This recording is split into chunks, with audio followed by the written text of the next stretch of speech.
you're as obsessed with the Eagles as we are, then buckle up, because we're diving deep into everything happening with this team right now, from player development to coaching drama and what the future might hold.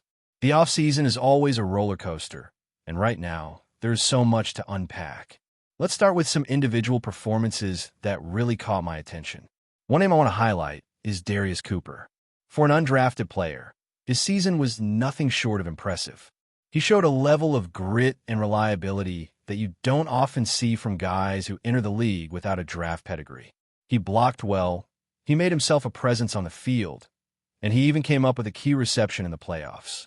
Now, yes, he made a mistake in that last game against the Commanders, but honestly, those things happen. It was more a matter of composure than skill. Overall, his season was full of moments that should earn him praise, and it's exactly that potential that makes his future so intriguing. Cooper isn't just a footnote on the roster. He's a guy who might be the next wide receiver 3, stepping into bigger roles as needed. In the playoffs, he even saw more playing time than many expected. He's the kind of player that shows up week in and week out, whether it's preseason or the high-pressure moments in December. His story is exactly the kind of narrative that makes football exciting. The underdog who refuses to back down. And what's even more interesting is how his development ties into the team's plans moving forward. If the Eagles don't make a splash in the draft at his position or bring in new competition, Cooper could very well cement himself as a key part of this offense next season. Watching his growth is going to be fascinating. The way he's posting highlights on social media, celebrating his rookie season, and sharing his journey really tells you how proud he is and how motivated he remains to keep pushing. Now, while we are celebrating Cooper, the bigger news on the Eagles side is all about coaching. Kevin Patchello has been the center of attention, and the story here is a bit messy. Some reports say he's fired, others say he's demoted. The reality seems to be somewhere in between. Patchello has stepped down as offensive coordinator, but he's still part of the staff in some capacity, depending on what the next head coach or offensive leader decides. This situation has caused quite a stir because behind the scenes, it looks like Patchello was frustrated about not getting enough credit for what he was contributing, especially in the red zone. Reports from inside the league suggest that Patchello was calling plays and trying to influence the offense, but the recognition just wasn't coming, and that tension became public. It's not just about the numbers or the XS and OS. Football is as much about human dynamics as it is about strategy. The way Patchello reacted shows the kind of pressure that coaches face when the spotlight is on them. They want their work acknowledged, and when it feels like it isn't, the frustration can spill over.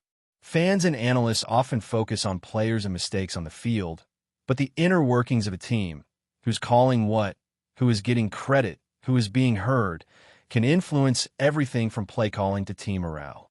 And that's exactly what seems to have happened with Patchello this season. Some of the tension even appeared in public discussions from figures like Richard Sherman, who highlighted some of the dysfunction or miscommunication behind the scenes.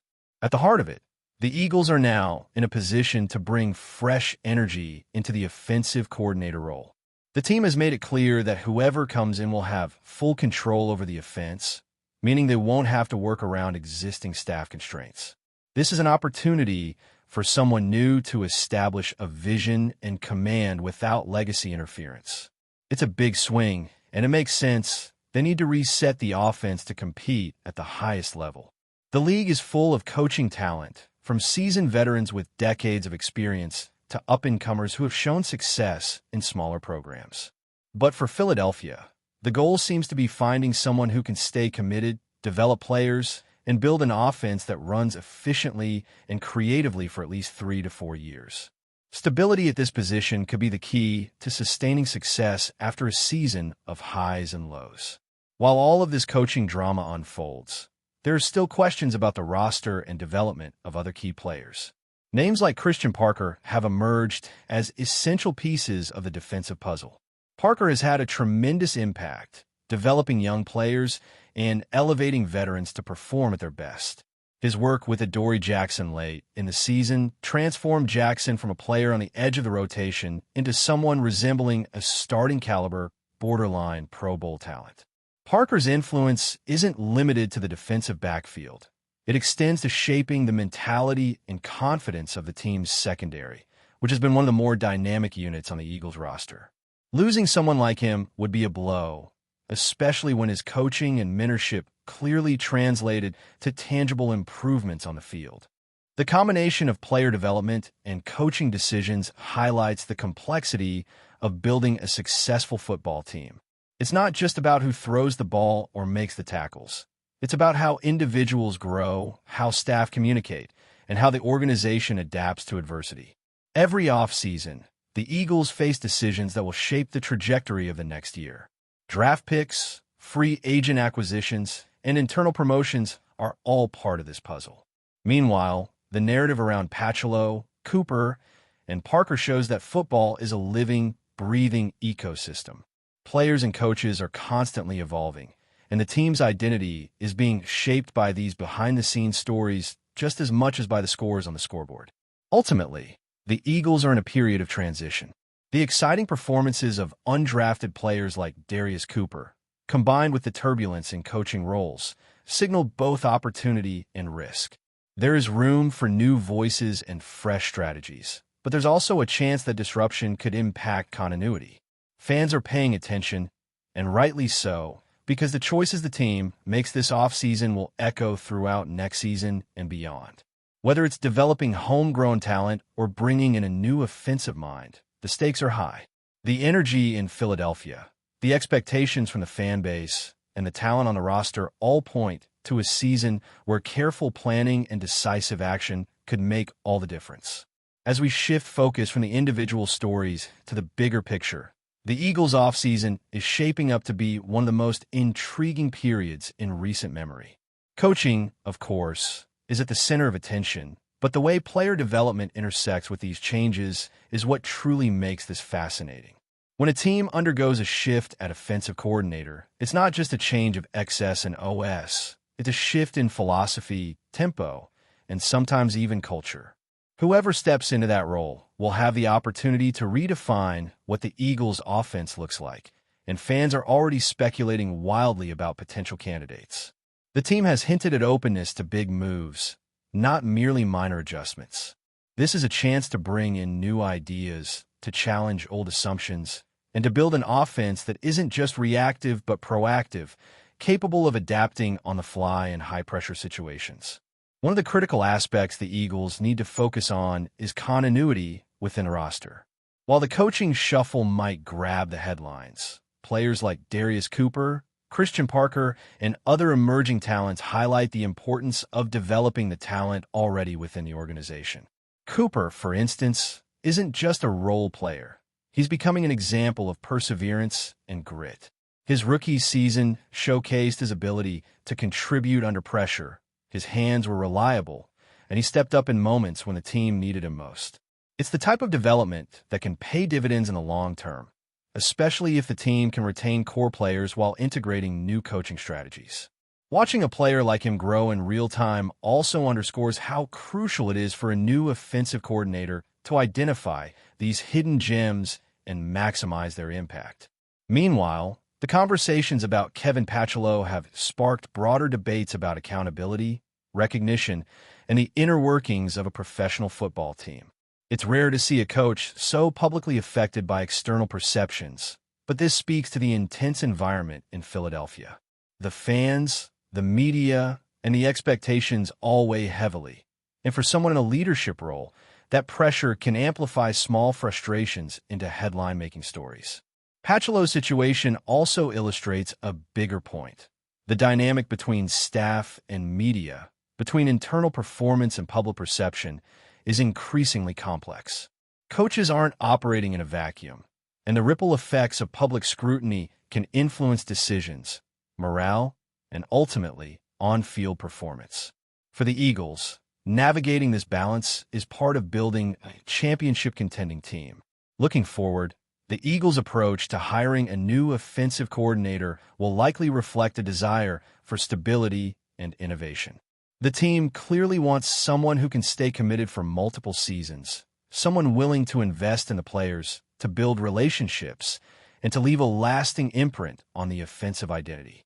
There's a real strategic element here. Consistency and leadership can translate directly into consistent performance on the field. A coach who understands a roster, respects the talent, and can adjust schemes to leverage individual strengths could be the difference between a promising season and a championship run. Philadelphia has a chance to bring in a figure who doesn't just maintain the status quo, but elevates the offense to a new level. At the same time, the defense remains an area of focus, and Christian Parker's influence cannot be overstated.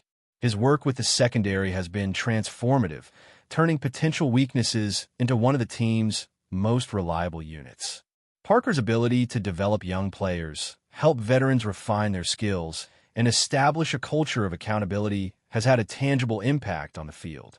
Players like Adoree Jackson, who were struggling at one point, suddenly found their rhythm and became integral parts of the team's defensive scheme. Darius Slay also had one of his stronger seasons under Parker's guidance, showing how vital strong coaching is for maintaining high-level performance. Losing someone like Parker would be a major setback, and it's clear the organization is aware of his value. The interplay between coaching changes, player development, and team culture creates an ecosystem that is both delicate and dynamic. Each decision, from who calls the plays to which young player gets the spotlight, has ripple effects. The Eagles' management faces high-stakes choices. Do they bring in outside talent to shake things up, or do they promote from within to preserve continuity? How do they balance the need for innovation with the importance of maintaining the core that brought them success in the first place? These questions are at the forefront of every discussion this offseason. Fans are watching, media narratives are forming, and players are preparing for a critical period that will define the next chapter of the team's story. The broader league context also plays a role. With coaching shifts happening across multiple playoff teams, the Eagles are not operating in isolation. Every move is analyzed relative to what other franchises are doing, from play-calling innovations to staff retention strategies. The pressure to make the right choice is intensified by comparisons to competitors, and Philadelphia's front office has to weigh not only immediate performance, but long-term strategy. A misstep in hiring could set the team back years, while the right hire could cement a period of sustained excellence. The stakes are as high as they have ever been, making every decision a potential turning point.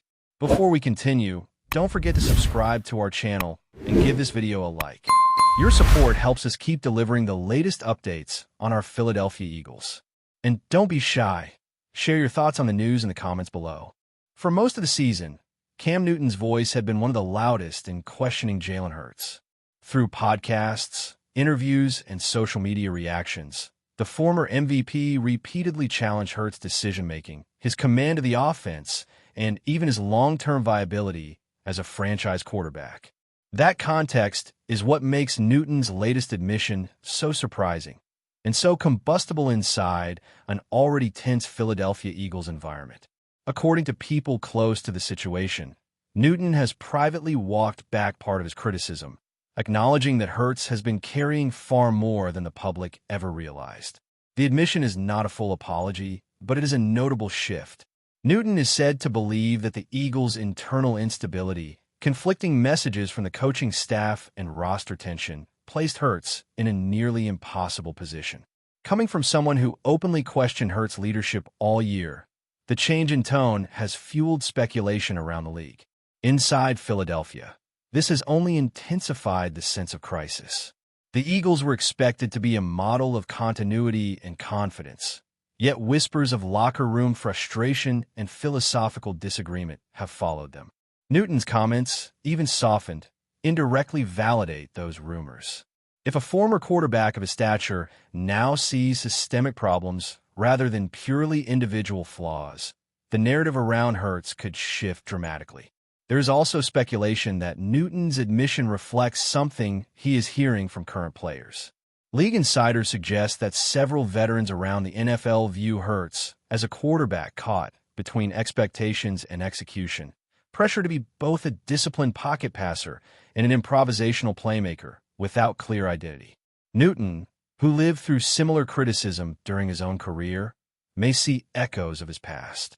Whether this changes anything for Hurts remains uncertain. In Philadelphia, Patience is thin and answers are demanded quickly. But Newton's unexpected concession has opened a new debate. Is Jalen Hurts the core problem, or merely the most visible symptom of a deeper Eagles dilemma? For a team searching for stability, that question may prove far more unsettling than any on-field critique. That's it for this update. If you enjoyed the video and want to stay updated with exclusive news about our Philadelphia Eagles, be sure to subscribe to our channel and hit that like button. We can't wait to hear your thoughts in the comments. See you in the next video.